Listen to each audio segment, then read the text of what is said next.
दोस्तों Indian post payment bank का नाम आपने सुना ही होगा, जहां पे आपको बीसी आईडी मिलती है, आधार का काम मिलता है। उसके बाद आप यहां पे जो अकाउंट है वो ओपन कर सकते हैं, अकाउंट में पेमेंट जमा कर सकते हैं। आप किसी भी कस्टमर का जो पेमेंट होती है वो एईपीएस के काम से निकाल सकते हैं। तो ये बहुत सारे वर्क जो है वो आप यहाँ पे कर सकते हैं और आप अपने कस्टमर को भी यहाँ पे आप सुविधा प्रदान कर सकते हैं। जैसे कि यहाँ पे आईडी का जो चार्ज है वो बिल्कुल फ्री है, कोई भी चार्ज आपको नहीं देना है। और ये आईडी जो है ये एक ही बार में आपका चालू हो जाएगा, अप्लाई करेंगे और आपका चालू हो जाता है। अप्लाई करने का जो प्रोसेस है ये बहुत आसान है और बहुत सारे लोग अप्लाई करके बीसी पॉइंट सेंटर खोल चुके हैं, बिजनेस कॉरस्पॉन्डेंट आईडी ले चुके हैं। तो इसके लिए अब अप्लाई का प्रोसेस जो है वो आपके लिए चालू हो चुका है। तो सबसे पहले आपको करना क्या है कि आपको ले जाना है गूगल पे और यहाँ पे आपको सर्च क्या करना है। जैसे कि यहाँ पे आपको सर्च करना है IPPB, आपको सिर्फ इतना ही सर्च करना है। जैसे ही आप IPPB भी सर्च करेंगे तो यहाँ पे आप फर्स्ट में ही देख सकते हैं कि इंडियन पोस्ट पेमेंट बैंक इसका फुल नेम है। तो यहाँ पे आप क्लिक कर देंगे। जब क्लिक करेंगे तो आप फर्स्ट में ही देख सकते हैं कि Indian post payment bank personal, यहाँ पे आपको क्या करना है कि क्लिक कर देना है। लेकिन आप नीचे भी देख सकते हैं बिजनेस कॉरस्पॉन्डेंट का भी यहाँ पे लिख रहा है कि बिजनेस कॉरस्पॉन्डेंट के लिए अब अप्लाई हो रही है। तो मैंने पहले ही बताया है कि बिजनेस कॉरस्पॉन्डेंट आईडी आपको लेनी है, तो यहाँ पे आप ले सकते हैं। तो अब यहाँ पे कुछ जानकारी दी गई है जो आप यहाँ पे पढ़ लीजिएगा। अब यहाँ पे बहुत सारे भाई ये बोलेंगे कि हमें यहाँ पे बिजनेस कॉरस्पॉन्डेंट आईडी जो है इसके लिए यहाँ से अप्लाई कैसे होगा। ये देख सकते हैं इंडियन पोस्ट पेमेंट बैंक का ऑफिशियल वेबसाइट है। यहाँ पे अगर आप नीचे आते हैं तो यहाँ पे एक अनाउंसमेंट का ऑप्शन आपको देखने को मिलता है। आप यहाँ पे देख लीजिए, अनाउंसमेंट का ऑप्शन देखने को मिल रहा है। इसी के नीचे आपको एक बैंक नोटिस का ऑप्शन देखने को मिलेगा, इस पे आपको क्लिक कर देना है। जब बैंक नोटिस पे आप क्लिक कर देंगे तो यहाँ पे एक रीड मोर का ऑप्शन देखने को मिलेगा, इस पे आपको क्लिक कर देना है। जब आप रीड मोर पे क्लिक करते हैं तो डायरेक्ट आप यहाँ पे आ जाते हैं। यहाँ पे आने के बाद आपको नीचे चले आना है। जब नीचे आप यहाँ पे आएंगे तो यहाँ पे आप नीचे जब आएंगे तो यहाँ पे आपको 29 नंबर पे देख सकते हैं कि advertisement for invitation of applicant from individual business correspondent, यहाँ पे साफ साफ दिया गया है। आप यहाँ पे देख सकते हैं कि यहाँ पे बिजनेस कॉरस्पॉन्डेंट के लिए है। यहाँ पे आपको क्लिक कर देंगे। जब यहाँ पे क्लिक करेंगे, क्लिक करने के बाद यहाँ पे पब्लिक नोटिस में आ जाएंगे। यहाँ पे आप देख सकते हैं कि Indian post payment bank invite applicant for applicant of individual business correspondent, मतलब ये एप्लीकेशन जो है ये इंडिविजुअल बिजनेस कॉरस्पॉन्डेंट जो खोलना चाहते हैं उनके लिए है। अब इनकी एलिजिबिलिटी क्या होने वाली है, तो आप यहाँ पे एलिजिबिलिटी देख सकते हैं कि अगर आप रिटायर बैंक के एम्प्लॉय हैं या रिटायर्ड टीचर है या गवर्नमेंट एम्प्लॉय है या एक सर्विसमैन है, वो खोल सकते हैं। उसके बाद यहाँ पे दिया गया है दूसरे नंबर पे यहाँ पे पब्लिक कॉल ऑफिस, जैसे कि अगर आपने टेलीफोन का भी खोला है तो वो भी कर सकते हैं। उसके बाद यहाँ पे ऑनर ऑफ, यहाँ पे देख सकते हैं कि kirana store, medical store, fire store और बहुत सारे जितने भी दुकान हैं वो सभी दुकान वाले यहाँ पे अप्लाई कर सकते हैं। क्योंकि आपके पास अगर शॉप है, दुकान है, तो आप यहाँ पे अप्लाई कर सकते हैं। उसके बाद यहाँ पे दिया गया है कि स्मॉल सेविंग स्कीम के तहत जो इंश्योरेंस कंपनी है जो छोटी मोटी होती है ना, वो कंपनी भी है या बड़ी कंपनी भी है, वो भी यहाँ पे इंडियन पोस्ट पेमेंट बैंक से बिजनेस कॉरस्पॉन्डेंट आईडी ले सकते हैं। अगर आप एक पेट्रोल पंप ओनर है तो ये भी आप इस आईडी को ले सकते हैं। अगर आपके पास पहले से सीएससी की आईडी है, जैसे कि मेरे पास खुद का पहले से सीएससी की आईडी है, फिर भी मैं यहाँ पे अप्लाई करके इस आईडी को ले रहा हूँ, तो मेरे पास खुद का सीएससी आईडी है। आप यहाँ पे देख सकते हैं, जो जिन लोगों को पता होगा सीएससी में वर्क कैसे होता है वो यहाँ पे देख सकते हैं। मैं आपको यहाँ पे लाइव प्रूफ दिखा रहा हूँ। तो यहाँ पे आप सीएससी की आईडी है तो भी आप यहाँ पे ले सकते हैं। अगर आपने पहले से डिजिटल कैफे, साइबर कैफे खोला है तो भी आप इस आईडी के लिए अप्लाई कर सकते हैं। उसके बाद यहाँ पे अगर आपके पास एनजीओ है, सेल्फ हेल्प ग्रुप, तो यहाँ पे भी आप इस आईडी को ले सकते हैं। अब यहाँ पे इसके लिए फॉर्म जो है ये आपका यहाँ पे चालू हो चुका है। यहाँ पे आपको सबसे पहले फॉर्म डाउनलोड कर लेना है और फॉर्म ऐसा होता है, आप यहाँ पे लाइव प्रूफ देख सकते हैं। अब आपको फॉर्म भरना कैसे है, बहुत सारे लोगों को तो फॉर्म भरना भी यहाँ पे नहीं आता है। तो आप देख सकते हैं कि यहाँ पे ऊपर में आपको दिया गया है कि ये बिजनेस कॉरस्पॉन्डेंट एप्लीकेशन फॉर्म, ये जो फॉर्म है ये बिजनेस कॉरस्पॉन्डेंट फॉर्म है, तो इसको अच्छे से आप भरिएगा। दीजिएगा। उसके बाद यहाँ पे आप देखिएगा तो ब्लॉक लेटर मतलब कैपिटल लेटर में बड़े अक्षर में इस फॉर्म को भरना है। तो यहाँ पे अब आपको अगर नीचे आएंगे तो यहाँ पे आप देख सकते हैं कि यहाँ पे एक फोटो चिपकाने के लिए दिया गया है कि आप यहाँ पे फोटो अपना चिपका सकते हैं। जो भी इस आईडी को लेना चाहते हैं बिजनेस कॉरस्पॉन्डेंट आईडी को, तो उनको एक फोटो अपना चिपकाना है। तो फोटो के साइड में यहाँ से जो है यहाँ से आपको सिग्नेचर करनी है। आपको यहाँ पे मैं दिखा देता हूँ, सिग्नेचर जो करनी है वो यहाँ से करनी है। आपको यहाँ पे फेस बचा के सिग्नेचर करना है। जो भी आपका सिग्नेचर का है वो आप यहाँ पे सिग्नेचर कर सकते हैं, ठीक है। तो आप यहाँ पे सिग्नेचर कर सकते हैं, बहुत आसान है। और आपको पता ही है कि ये बहुत सारे लोग यहाँ पे अभी अप्लाई कर चुके हैं, लेकिन अब आपको आईडी मिलनी चालू हो चुकी है। तो अप्लाई आप भी यहाँ पे कर सकते हैं बिजनेस कॉरस्पॉन्डेंट आईडी के लिए। यहाँ पे सबसे पहले आपको नाम दे देना है, first name, middle name, last name. उसके बाद मोबाइल नंबर आपको दे देना है। उसके बाद आप कैटेगरी में यहाँ पे आपको बताना है कि आप एक इंडिविजुअल पर्सन है या आपके पास CSC की आईडी है या NSS, बहुत सारी चीज़ें दी गई है। लेकिन आप एक इंडिविजुअल हैं तो इंडिविजुअल पे सेलेक्ट कर लीजिए। जैसे आपके पास किराना का दुकान है तो यहाँ पे आप इंडिविजुअल सेलेक्ट कर सकते हैं। कुछ भी आपका दुकान है तो इंडिविजुअल पे सेलेक्ट कर सकते हैं। आपके पास डिजिटल कैफे, साइबर कैफे है तो भी आप इंडिविजुअल पे सेलेक्ट कर सकते हैं। अगर आपके पास पहले से CSC आईडी है तो CSC पे क्लिक कर लीजिए। यहाँ पे आपको CSC का दिया गया है। एक सर्विसमैन है तो यहाँ पे सेलेक्ट कर लीजिए। उसके बाद अदर भी दिया गया है। उसके बाद यहाँ पे BC लोकेशन क्या है आपका, मेट्रो है या अर्बन है या सेमी अर्बन है या आपका रूरल है। अगर गाँव के क्षेत्र से हैं तो रूरल हो गया। उससे आप बड़े शहर से हैं तो यहाँ पे सेमी अर्बन हो गया।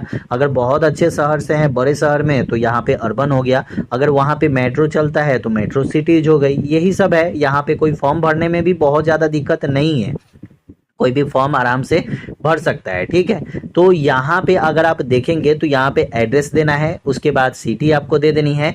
उसके बाद सिटी देने के बाद यहाँ पे आपको अपना स्टेट दे देना है, जिस भी स्टेट से आप हैं। उसके बाद अपना पिन कोड दे देना है, अल्टरनेटिव मोबाइल नंबर दे देनी है। उसके बाद यहाँ पे एड्रेस आपको दे देना है। जो BC जो आपकी आईडी है वहाँ का आपको यहाँ पे दे देना है BC लोकेशन का। जैसे कि आपने जहाँ पे ये BC बिजनेस कॉरस्पॉन्डेंट आईडी ले रहे हैं वहाँ के आपको एड्रेस दे देनी है। जहाँ पे आप अपना दुकान या शॉप खोल रहे हैं या खोले हुए हैं वहाँ पे आपको देना है, ठीक है। उसके बाद पैन कार्ड यहाँ पे नंबर दे देनी है, ईमेल आईडी दे देनी है। लैंगिट्यूड और लैटिट्यूड में आपको यहाँ पे गूगल पे जाना है और यहाँ पे सर्च वाले ऑप्शन में जाना है और यहाँ पे सर्च करना है लैंगिट्यूड। यहाँ पे आपको सर्च करेंगे लैंगिट्यूड और लैटिट्यूड तो यहाँ पे फर्स्ट में ही लैंगिट्यूड लैटिट्यूड आ जाता है।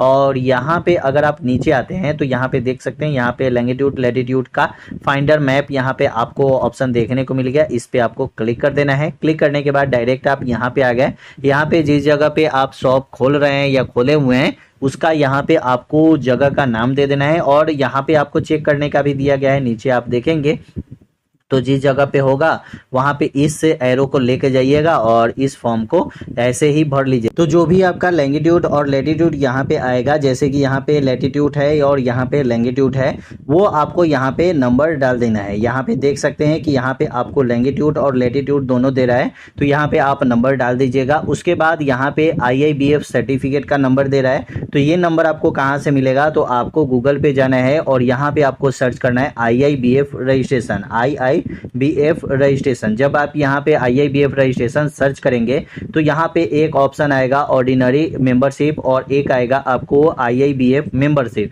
तो पहले से तो आप इसका मेंबर नहीं बने होंगे तो यहाँ पे ऑर्डिनरी मेंबरशिप पे आप क्लिक कीजिएगा और आपके सामने जो फॉर्म है वो आपके सामने खुल के आ जाता है, ठीक है। यहाँ पे आप रजिस्टर्ड हेयर में आएंगे तो यहाँ पे रजिस्टर्ड हेयर में आपको यहाँ पे खुल के आ जाता है, जो आप यहाँ पे देख सकते हैं। इसी फॉर्म को जो है वो आपको भर के और अप्लाई कर लेनी है। तो जो आप एग्जाम देंगे उसमें आपको जो मार्क्स आएगा उस बेसिस पे आपको सर्टिफिकेट मिलती है। उस सर्टिफिकेट को आप यहाँ पे दे देंगे। सर्टिफिकेट का पासिंग डेट आपको दे देना है, पापा का नाम, मम्मी का नाम, डेट ऑफ बर्थ आपको देना है, जेंडर आपको दे देनी है। नेशनलिटी में आपको इंडियन ही डालना है, इंडियन ही डालना है। उसके बाद आपको पासपोर्ट या आधार कार्ड, पैन कार्ड जो भी डॉक्यूमेंट है वो डॉक्यूमेंट आप यहाँ पे लिख देंगे। जो आपको जैसे कि आपके पास आधार कार्ड है तो आप आधार कार्ड आप यहाँ पे देंगे। उसके बाद आधार कार्ड या मतलब अगर आपके पास वोटर आईडी कार्ड है या ड्राइविंग लाइसेंस है तो वही आपको यहाँ पे देना है। उसके बाद केवाईसी में जो आप डॉक्यूमेंट देंगे उस डॉक्यूमेंट का यहाँ पे नंबर दे देंगे।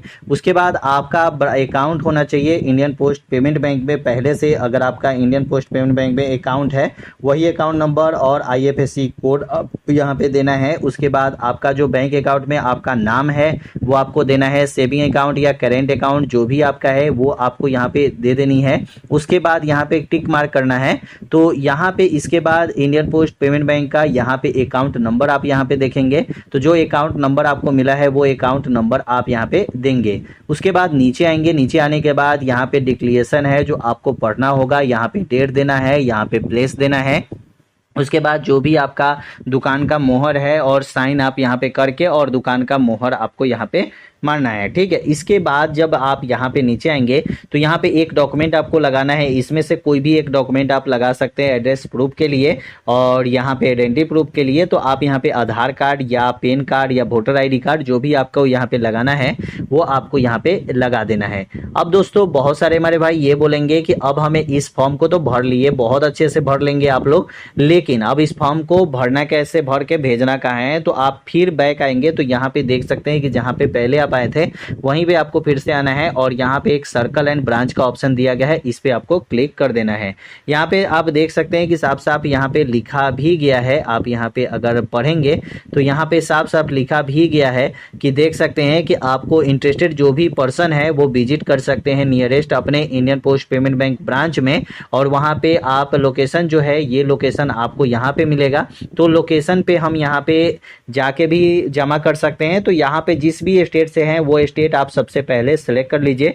उसके बाद यहाँ पे देख सकते हैं कि आपके स्टेट में जितने सारे भी आउटलेट बनाए गए होंगे वो सभी आउटलेट का, जैसे कि हमारे स्टेट में 38 आउटलेट बनाए गए हैं तो 38 आउटलेट यहाँ पे आ गई। उसके बाद जैसे कि आपके आउटलेट का नाम, उसके बाद सर्कल, उसके बाद एड्रेस, उसके बाद जिनसे आपको मिल के जमा करना है इस फॉर्म को उनका, और इसके बाद ईमेल आईडी। आपको यहाँ पे चाहे तो आप ईमेल आईडी पे भी डायरेक्ट भेज सकते हैं जिस फॉर्म को आपने भरा है, और उसके साथ अपना आधार कार्ड या वोटर आई कार्ड जो भी आप लगा के एक डॉक्यूमेंट भेजना चाहते हैं तो वो आप यहाँ पे भेज सकते हैं। बहुत आसान है, अप्लाई कर सकते हैं। अगर आपको बिजनेस क्रॉसपॉन्डेड आईडी चाहिए तो बहुत आसानी से बहुत सारे लोगों ने लिया है बिजनेस क्रॉसपॉन्डेड आईडी। और आपको पता है कि धीरे धीरे बहुत सारी सर्विस आपको मिलती है, जैसे कि अभी फिलहाल में आपको इंश्योरेंस का भी वर्क आपको यहाँ पे मिल जाएगा। इसके बाद यहाँ पे अकाउंट ओपन करने का भी वर्क आपको मिल जाएगा। बहुत सारी चीज़ें वर्क आपको अभी मिलेगा। और बाद में होने आने वाले समय में आपको आधार का भी काम, क्योंकि आपको पता है बहुत सारे पोस्ट ऑफिस में आधार का भी काम मिलना शुरू हो चुका है, तो आपको भी ऐसा हो सकता है कि आगे चल के आधार का काम जो है वो आपको भी मिल जाए। तो बहुत सारे लोग, पहले आपको पता होगा कि CSC आईडी लेने में कितने टाइम लगते थे, बहुत मतलब 5 मिनट में आईडी मिल जाती थी। लेकिन आज के डेट में आप एक CSC आईडी लेने जाएं तो आपको 6 महीने से पहले CSC आईडी नहीं मिलेगी। मिलेगी या नहीं मिलेगी गारंटी भी नहीं है।